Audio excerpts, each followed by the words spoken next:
Hey guys, welcome to art class. Hope you guys are having a good time at home with your families. We are enjoying being together at our house, and I hope you've been able to work on your art projects and enjoy having that time of creativity at home.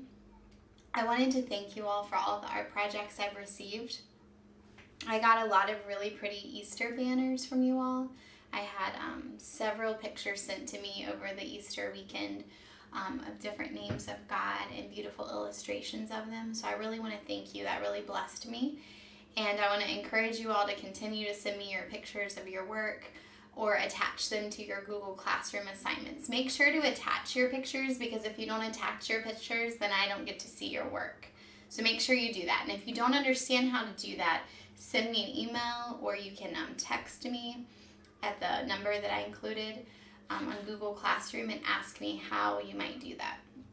Now, I'm going to talk to you today about a project that I was really excited about doing in the fall. I planned for us to do this in the fall, but we ran out of time. So we're going to revisit it in the spring, and I think that you'll enjoy it. It's about a pond. It's called Over and Under the Pond, and it's based on a children's book that has this really pretty illustrations of what's happening above a pond and then what's happening below the surface of the water. And this project caught my eye. I had seen it. I had the lesson plan for a while, but I really wanted to do it now since a lot of us are outside, and a lot of you guys live near water. You live near the lake or you live on the lake. So hopefully you can take your experiences at your home or your friends' homes at the lake or by a pond. Maybe you go fishing in with your dad or mom, or maybe you go out in the river. That's what my husband does. He goes fishing on the James River, sometimes with the girls in kayaks. I want you to take those experiences and create something with them this week. Now, for this project, I scanned drawing guides to your Google Classroom of several different animals. And this will be important to look at. There are bullfrogs. There is a vole, which is a little rodent thing, which I did not include in my picture because I am not a fan of anything that looks like a rat. But it's on there. There are beavers.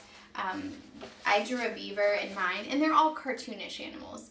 Here's my beaver, and I feel like he looks like his tail is going to slap down on top of the water. And then there's swimming beavers on your drawing guides, and brook trouts, and I believe there are some turtles. I did a turtle. There's several things that come with this assignment for you to start brainstorming on different kinds of animals that are near bodies of water. Now, this is not an exhaustive list at all. You could take what you've seen at your home. Maybe you want to include some crabs, or maybe some type of water snake, or maybe some type of muskrat, maybe a fox. Any of those things you could use. Maybe a moose. In the drawing guide, I included a moose. Maybe he's coming to drink water at the pond or river or stream. Perhaps a deer, that would be an option. Any type of animal you might see coming out of the woods and coming to get a drink at the pond. So you have your drawing guides of all the animals. The second thing that you have in your packet are two different types of pond drawings. You have your drawing that has it's like a half and half. It's got half above the surface and half below. You see trees coming out by the pond or river bank, and it's a cool picture. It has like bulrushes and a little nest, as well as some foliage and trees on the other side of the pond or lake. Or you could do kind of what I did, and I did kind of a zoomed in close up of a little area of the pond, and that's what this picture is kind of like. It's got lily pads resting on the top, and just like the different layers of ground at the banks of the pond or river. And then you see like the bottom of the pond, like I have here on mine, the rocks and different vegetation growing up from the bottom, different stones at the bottom. So both of those are things to get you thinking about what you want your pond to look like. I didn't follow either one completely. I just looked at them and came up with my own. Now, in order to do this project, the first step, the way I thought it was easiest, was to draw my animals. And I had paper. I just got some nice thick paper, used my drawing guides, and drew a few animals. I actually drew several more. They just didn't fit on my picture. In my picture, I have the trout and the beaver and the little turtle right here. I drew all those out first because for me that was the most intimidating part of the project, so I wanted to get that out of the way first. And they actually were very easy to draw. I drew all of them and then I outlined them with a fine point Sharpie. If you don't have that, you could use like a nice dark black colored pencil, or you could just press down hard and carefully with a normal pencil. Or you could use a thick black Sharpie, you just need to be careful. And I used it to add like texture to the fur of the beaver and also to the brook trout over there. I just outlined all my details. You know, if you're in art class with me, that I like for you to do that because we don't want to lose any of those details in the drawing that you've worked hard on when we apply watercolor to it. So I used watercolor to give like a nice glaze to all my animals. For my turtle, I actually also used a lot of oil pastel because when I watercolored him, I thought he was lacking, so I added some layers of oil pastel to him. Now, if you don't have any of these things I'm using, that's totally fine. I think you could come up with a really cool pond with colored pencil and Sharpie. You could make something that's beautiful too. You just want to make sure that whatever medium you use, you color things very neatly and carefully and fully. We want full coverage of whatever medium you're using. So, those are the different kinds of paints I used. I also actually used chalk too a little bit in the sky, but we'll talk about more of that later. And I used oil pastel as I shaded the bottom of my river rocks too. And actually in several places I used oil pastels to draw the vegetation coming out of my river rocks. So that's the medium that I used. Of course, use whatever you want. And now I'm going to show you how to make the landscape. Since you have your animals already drawn, the first thing you want to do, I chose to watercolor my sky because I love watercolored skies, and I just loosely kind of applied like a wet on wet technique for my sky. I wetted down my watercolor paper, that's what I chose to use, and the first step that I did is I made like a nice wet area on my paper, and I started covering it with different colors I liked, and they kind of all flowed together. And I did that about halfway down my sky.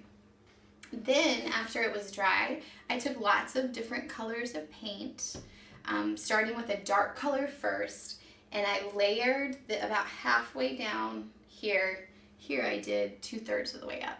A nice deep blue-green color as the base of my river or pond, lake, whatever. And I took at least 30 minutes on this. Here you can see where I've done about halfway to show you. Here's the finished project. So what I did is I just took paint. I like to paint with thick brush strokes and lots of paint on my paintbrush. So I did this bottom dark base coat right here, and then I made a palette. I'm going to show you that I didn't bring any of my art palettes home from school, so I just used a paper plate I had.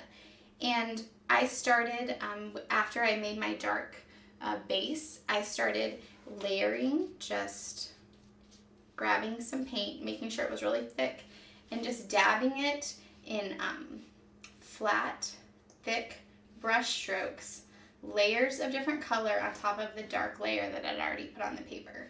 And I did greens, I did some green, some greenish blue, some turquoise.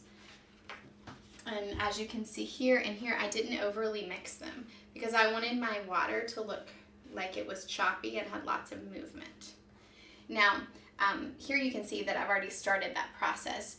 Ideally, you want to work from dark to light. So you want to take care of your dark colors first, and then as you're building the layers of color, you want to add in your lighter colors, like this little bit of yellow. I wanted to put some yellow tints because sometimes when the sun is shining down on the river, you get that goldish tint. And then I put some highlights of white, and you can see that right here, that I've finished it.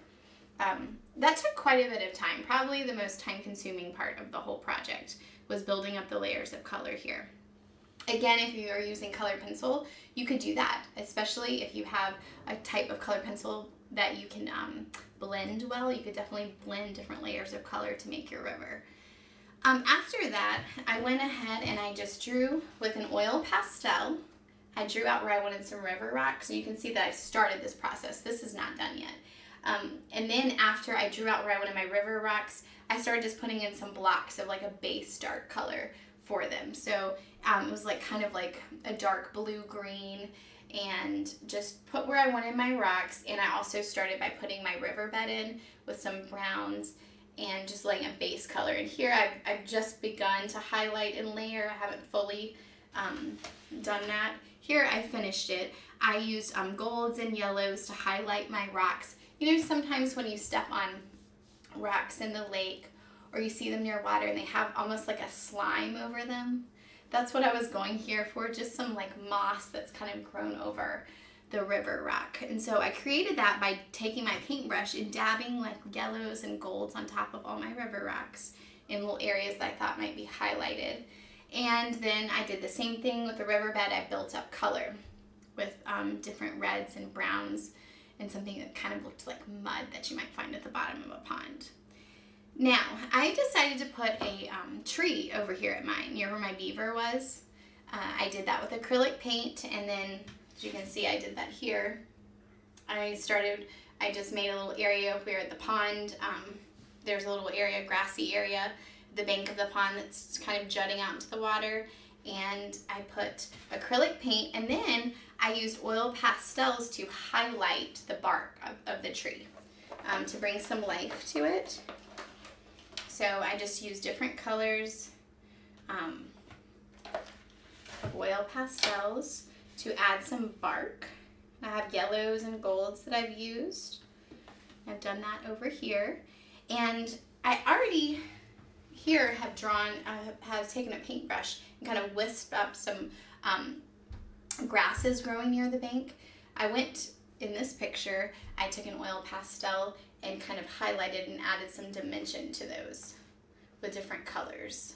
So you can see more little straggly grasses and vegetation growing up.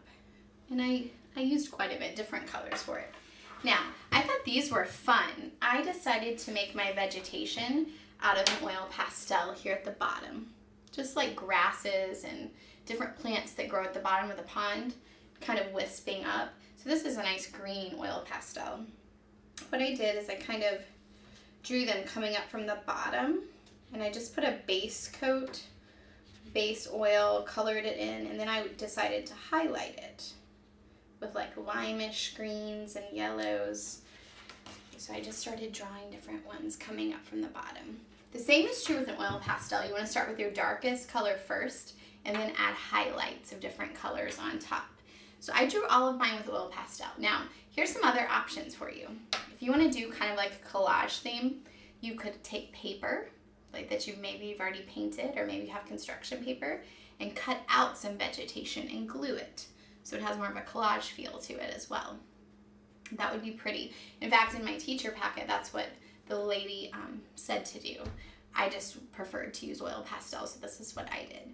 After I got all of my pond and surrounding area looking the way I wanted it to, I decided to add some lily pads up here because I love lily pads. And if you know me, last year we talked about Claude Monet a lot. We did a whole little section on water lilies. So a water lily at a great distance is super easy to make with an oil pastel. Here's one, the pink one, and I've drawn out a few. You're just giving the illusion of the top of the flower on the water. It doesn't have to be exact. And so I'll draw one right here. I'm just drawing just little lines shooting out from the center. And then I'm going to take my green pastel and kind of make a little line right here where the edge of the lily pad would be, and have a few already drawn. Now, of course, I went back with lighter oil pastels and built up that color some. On these, you can see I did a few lily pads. Now, after all of that is dry, you can cut out your animals that you've drawn, whatever you've chosen. I'm expecting to see lots of different kinds. And then you can cut them out and glue them wherever you want on your picture. Had some other ideas. Maybe you want to put a fisherman on yours. If you're just drawing, you're not painting, maybe you want to draw a fisherman at the bank. Maybe you want to put a boat in yours. Maybe you have like a crashed boat or something that sunk at the bottom of your pond. It's totally up to you. I hope when you're doing this, you'll think about the ponds or lakes or rivers that you go in, and maybe do some research on what type of fish swim in those areas. I know I was reading stuff about the James River this week. There was lots of talk about muskies. I know my husband talks about them a lot when he talks about fishing. I also found out a cool fact that the largest pond in America is in South Carolina. I did not know that. And it's used for rowing courses and Olympic training for the rowing team. Anyways, I hope you enjoy this project. I had a lot of fun making it. Adapt it to whatever things you have at home and make it work for you. Bye, guys.